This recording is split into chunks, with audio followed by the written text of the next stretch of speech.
Zdravím všetkých, vítam vás pri ďalšej recenzii filmov z Vatikánskeho listu filmov, ktorý schválil svätý Ján Pavol II. Dnes sa pozrieme na film s názvom Misia od Rolanda Joffeho. Film sleduje príbeh františkánov, ktorí idú evangelizovať indiánov v Južnej Amerike, ktorí predchádzajúceho evangelizátora priviazali ku krížu a poslali ho dole vodopádom.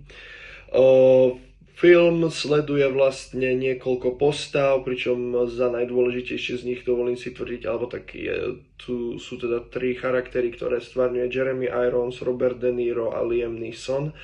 A toto vyzeralo ako proste zoznam všetky ingrediencie na to, aby sme dostali kvalitný film. A dopadlo to dobre? Jednoznačne áno, dostali sme veľmi kvalitnú záležitosť podľa mňa, ale poďme po poriadku.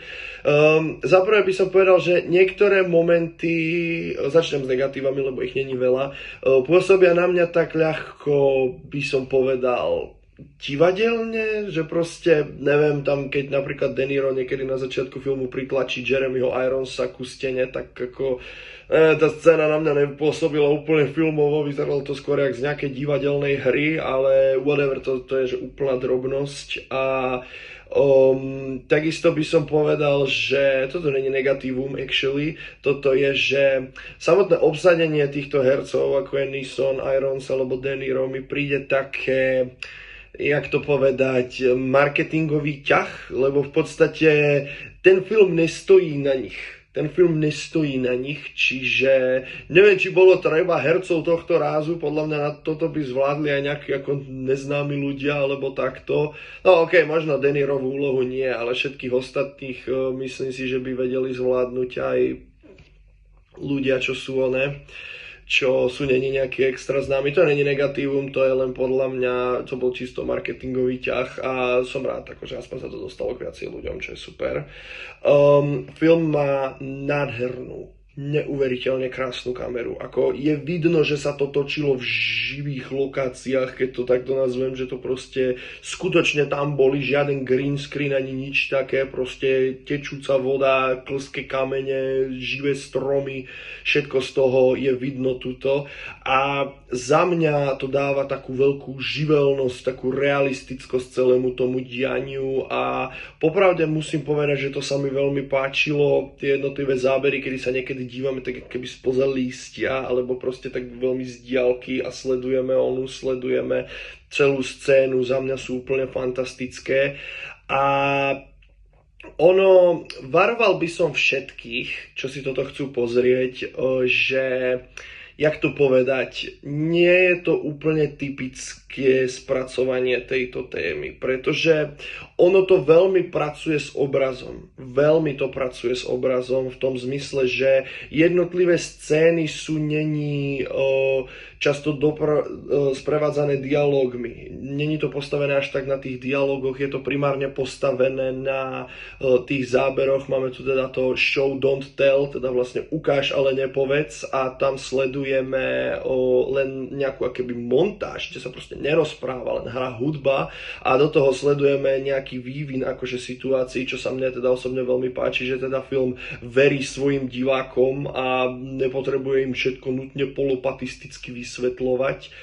A by som povedal, hovoril som, že negatíva budú na začiatku, tak ešte jedno drobné negatívum tuto na konci, tak by som povedal, že je to chvíľami trošičku predvídateľné podľa mňa, že za mňa sa veľmi ľahko dá usúdiť, že čo sa ide cca diať, a ja sa priznám, že jak ide dej ďalej, ja som si len celý čas hovoril, a kedy to začne. Kedy začne to, čo som si myslel, že sa ide diať, a začne sa to diať, ako jednoducho, neviem na koľko percent vám toto niečo spoiluje, ak hej, tak sa ospravedlňujem, ale povedal by som, že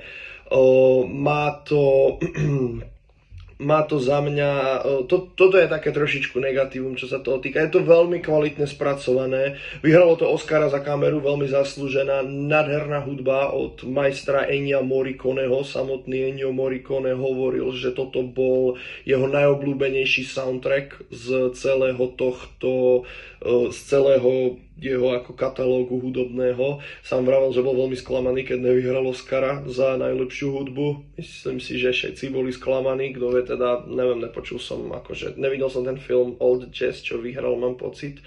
Každopádne veľmi silný film o viere a by som povedal o takých nejakých rozhodnutiach, o svedomí a do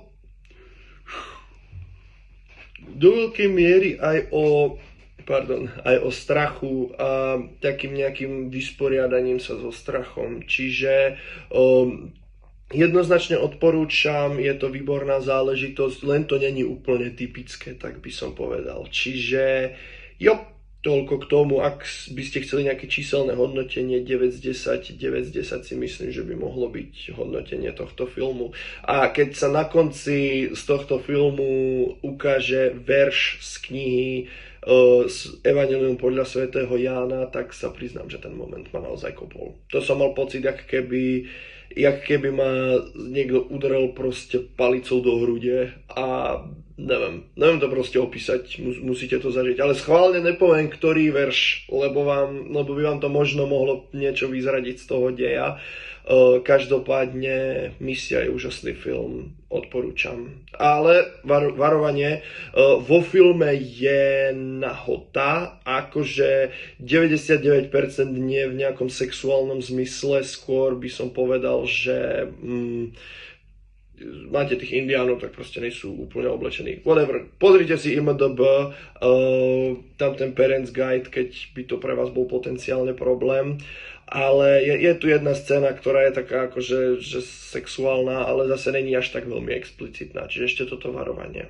No dobře, tak majte sa dobré a dúfam, že sa počujeme na budúce. Ahojte.